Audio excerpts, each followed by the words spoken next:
Hello and welcome back to Cage Side Press. I am Patrick McCorry, and today I am joined by a very special guest, number one Bellator light heavyweight contender, Corey Anderson. How you doing, man? I'm very good. How about yourself? Doing well, man. Most recently you had a fight with Vadim Nemkov, didn't go your way, but previously to that you had another fight with him. What did you learn and take away from those two fights with the champion? Um, Two fights, put them together. Now I go back and watch the fights. Biggest thing I see is I didn't go out there in the second fight and do what I did in the first fight. I kind of took the camp a little too lightly, I guess you can say. I was so focused on how much I dominated them in the first one, and had my mindset the second wasn't going to be much different, and I didn't need to go into a crazy hard camp like I did to prepare for that, and just needed to stay healthy to make it there. And yeah, fell short. Found out I can't do that. I got to always prepare for every fight the same way. And that was the final of the Grand Prix. Would you be interested in another Grand Prix were Bellator to announce that? Maybe down the line, not back to back, not right now. You know, just it's who knows? I might if they had a better organization. You know, the pandemic kind of threw it off. It ended up supposed to be like a 6-month tournament that turned into a 2-year tournament.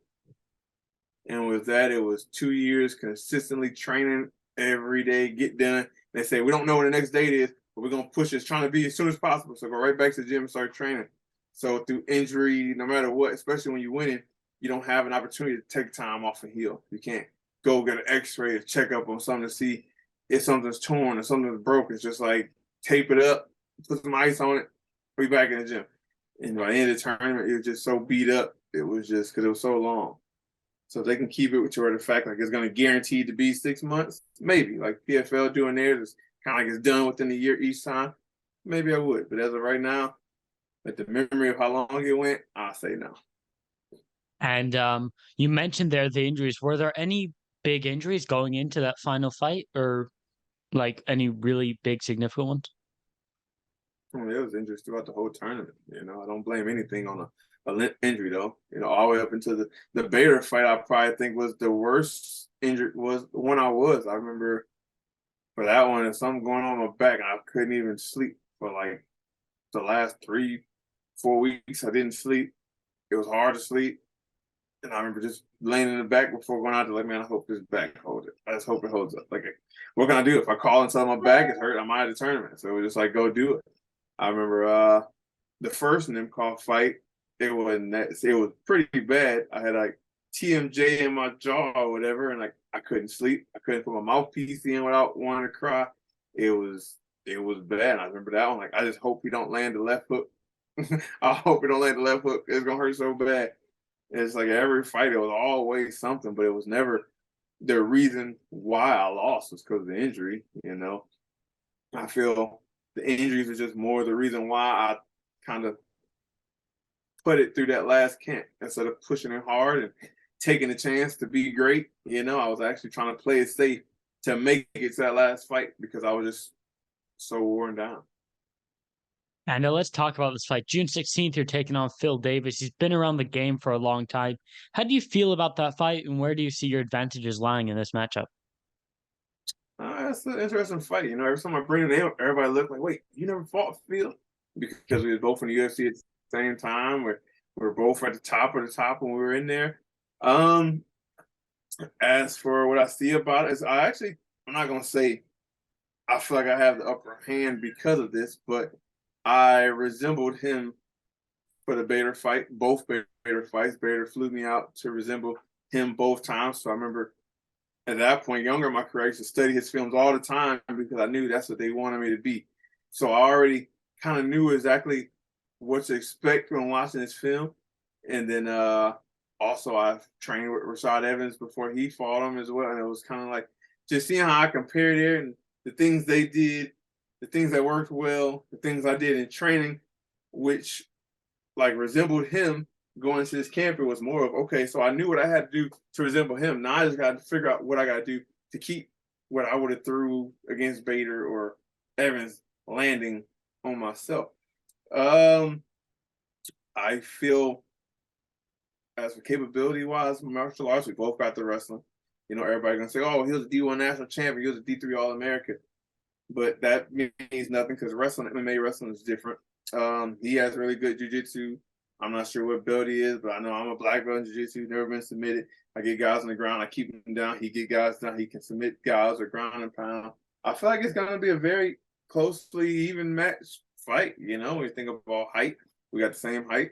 We have the same arm reach. We got the same leg reach. Similar builds, very small waist, huge legs with like a thicker rubber body. It's going to be kind of like a chess game. It's going to be make your next move your best move because that next one could be your last one as well. So I look forward to it. I'm excited to get out there and be the one that called checkmate. And you mentioned the difference in college wrestling and MMA wrestling. He wrestled at a very high level in college, as you said, All American. Is testing your wrestling against him a big thing you want to try? Because in your last few fights, in your last two of your last three wins, you've won ground and pound finishes on the ground. I mean, I don't have to worry about testing. I've wrestled throughout my fight career. Pat Cummins, he took second at Penn State, the same school. Phil Davis, he took second twice as Olympic alternate, and I set the takedown record in the UFC against him for 13 takedowns in one fight. So I don't have to go out there to prove or test anything. I just know if we get there, I'm more than prepared. Yeah. When I do my training camps out here in New Jersey, I trained with Nate Jackson, who took second to Bo Nichols, I think, back in 2020 or 2019.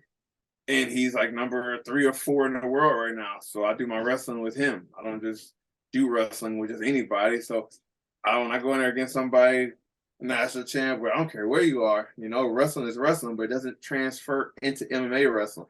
And I know how good I am wrestling, but I know how great I am MMA wrestling. So when you get to that point, it's never, so I got to test myself. It's when I get there, am I able to get my takedown? If he gets in on me, am I able to defend it and make sure I make the right moves so I don't end up on the bottom? Or make the right moves so I can solidify this position. You know, so it's never really a thought of I need a test. I know how good it is. Look in the UFC record books. I tell you how good I am. And are you excited to be able to have the honor of fighting in your hometown again? Is that something that really, really excites you for this matchup? Nah, that's one of my least. That's one of the least things that get me excited. You know, I'm just excited to go out there and put on a show. Go out there and show Corey Anderson overtime is back. You know, I just, like I said, just went so hard. Just can't. Very little time with the family. No free time. It was from dark to dark, training, and I'm just ready to go out there and show it. You know, and then the fact that I can put on a great performance in front of my hometown. It's like last time I lost, and the crowd was still cheering Corey as I left, like it was going crazy overtime. And it was crazy for the fact that I lost, and that was what I was getting when I left. Now I'm excited to get a W, and the fact that it'll be at home, and just hear how the crowd erupts with the win. To give that win to my hometown area is going to be cool, but it's not something I've been banked on to be excited about.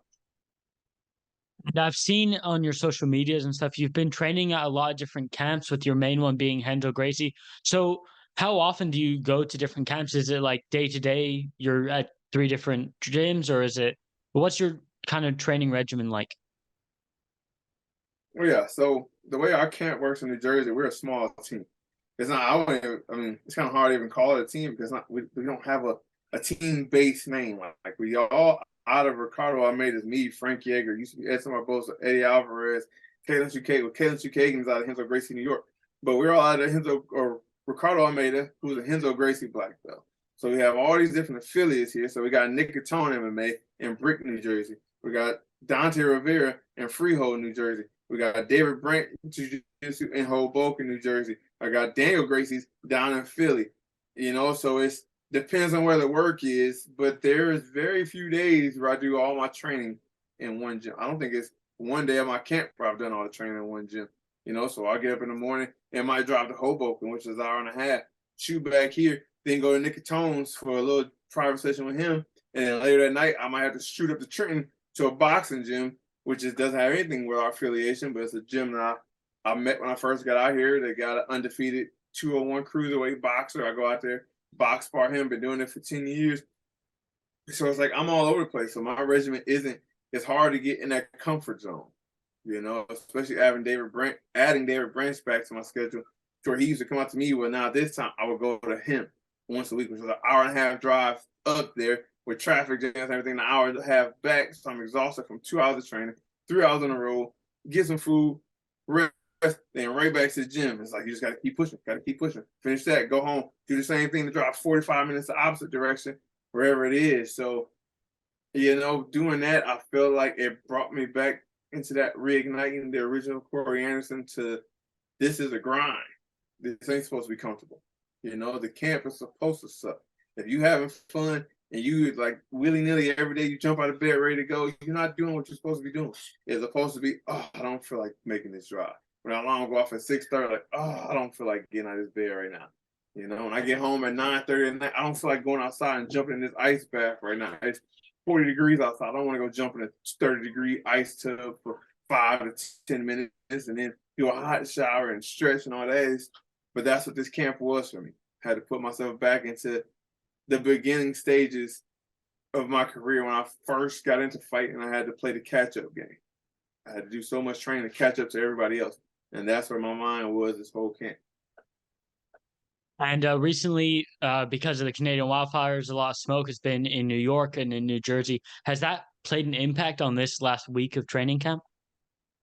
It only played an impact yesterday, and that's because we actually had a huge forest fire here in New Jersey on this public land. And the property is actually, I just passed it on my way home from getting my son's haircut. It's probably 2 minutes down or 2 miles down the road. So when I woke up yesterday, I just thought it was like foggy. Like, man, it's a foggy day. And on my way home, it was getting darker and darker. And then I heard somebody say something about a fire. I looked on Instagram, and my boy was like, oh, it's a fire 2 miles from my house. And my boy lived next door, like right down the street. I'm like, wait, that's what all this is from? And found out how bad the air was. But I usually, at this stage, I've been doing my circuit training, strength and conditioning outside. It's been hot, put all the weights and everything outside, just going at it in the heat. So yesterday was the only time it affected me. I just had to move everything inside the building, close the doors, and just get it in. And can we get a prediction from you for the Phil Davis fight? Are you looking for the finish, or are you happy with it going the distance? I've never looked for a finish. I've never went out and said I'm looking to finish this guy. I've never said I want to go out and knock him out. Never said I want to go out and get a submission. Never said I want to get a head kick knockout. I always say the same thing. I just want to go out and dominate. And if I do what I've done in the first 3 or 4 fights in Bellator before the last and just plan on dominating, it just God's plan is just so happened to be that end up being a finish. And if that's the case again, I'm going to go out there and go for it. But if not, I'm got to go 15 minutes. I'm ready to get nitty gritty and push it for 15 straight minutes to that final bell. And on this card, there's 2 really big matchups. Patricio Pitbull moving down in weight to face Sergio Pettis. How do you feel that fight's going to go? Oh, man, that is a toss-up because they're both really good. And, I trained with Sergio. I started my career actually with Sergio Pettis back in Rufus Sport. It's actually where I met my wife. And like I said, I've seen him develop. I watched him develop. I've seen he's capable of doing what he can do and what he has done. And then I trained with Pitbull's coach in Vegas. When I was out there in Vegas, one of his coaches is out there working at Zenith by Drysdale. And Pitbull alone was already, like, you see what he's done. He's already a great fighter. But then after working with his striking coach and see the way that they train isn't too far off on what they do at Rufus Sport, it's like, man, this is going to be a really good close fight, and I'm excited to see it.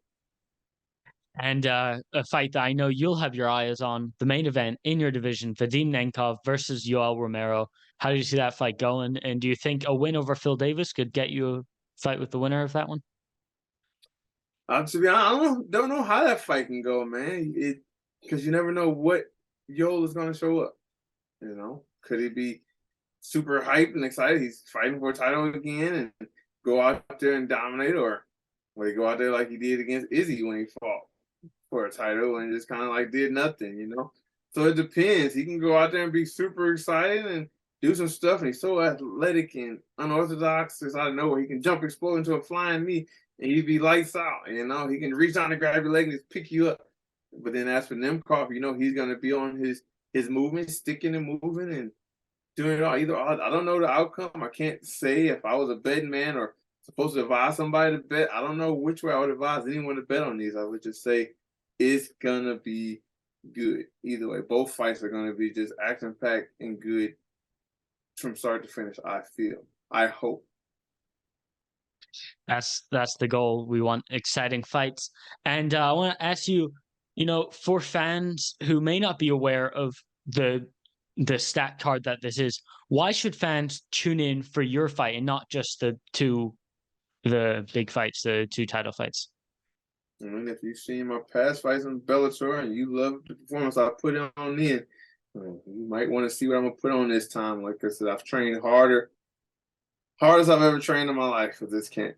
Harder than I've been when I started, pushing the pace, the cardio, the grind, the mental fatigue, everything. It's just everything was so much harder, more, and it kind of reasoned and focused my mind on the end goal, you know. And I just got to go out there and do what I did all camp in dominant fashion, and just know I'm just gonna go out there to put on a show. I'm not going out there just to fight. I'm not going out there just to get a W. I'm going out there to show up and show out, and that's the plan for this one. And I don't know how much you've been hunting in camp, but after this fight, are you looking to get right back into hunting? Oh, 100%. I haven't hunted all this camp. I haven't been to the woods not one time, that tells you how focused I am, because every camp I do the pre-fight hunt, or I go out to the woods or leave my mind just to walk with the dog and scout and look for different things and mess around and see something. Like, oh, I'm gonna go hunting today, or I'm gonna go hunting tomorrow. Plan a hunt this week. Whatever hunt I can do. This camp, I haven't been to the woods not one time. My dog is fat because she ain't been out running. It's just I've been focused solely on getting back into the win column and doing it in dominant fashion. So I can't wait to get back out there, but I don't even know if I'll be able to hunt like I used to, if I can shoot as well as I used to and do the things I used to do, because I feel like it's been so long since I've been out there. I've shot my bow in the yard, but that's about it with my family. I haven't touched the woods. I haven't been in the trees. I haven't smelled that oxygen. I haven't heard the squirrels and the birds. So it's all going to be foreign when I get back out there. But I can't wait. What's the first animal you're most looking forward to hunting? Well, I actually got a black bear hunt booked in September, but if I can get something planned before that, I'll probably have to head up to Texas, because I missed all the seasons that's around here, unless I get like I don't know, I can't remember when elk come in. If I get something like that, some exotic animal or big game animal that's in before my black bear hunt. But right now, my mind says on the black bear. But I would like to go do a hog hunt in Texas. You know, got some buddies out there. Go sling some lead, drop some hogs, put some ribs on the grill. That's awesome, man. And last thing, do you have a message for Phil Davis before this fight? Come ready to fight. Great, man. Thank you so much for joining me on Cage Side Press. If you have anything to shout out, social medias, merchandise, anything, here's your time. Yeah, shout out to all my sponsors. Everybody's been with me from the beginning, and those that jumped on this camp. I appreciate all the support, the fans, the family, the supporters, the haters, the media, Bellator, Phil Davis, all my opponents in the past, everything. It all adds up to this moment, and I appreciate you all and the sponsors, especially for making it easier for me to be able to just focus on camp that much easier and be able to provide for the family prior to the fight and help cover bills and different things like that. So other than that, you guys can follow me on social media at Corey8_MMA. If you're interested in outdoors and hunting, check out Outdoors at Overtime. And then when you're over there, make sure you check out these new leather patch hats. So they selling out fast. But other than that, thank you for having me on the show. Of course. Take care. Take care, man. Good luck June 16th. Thank you.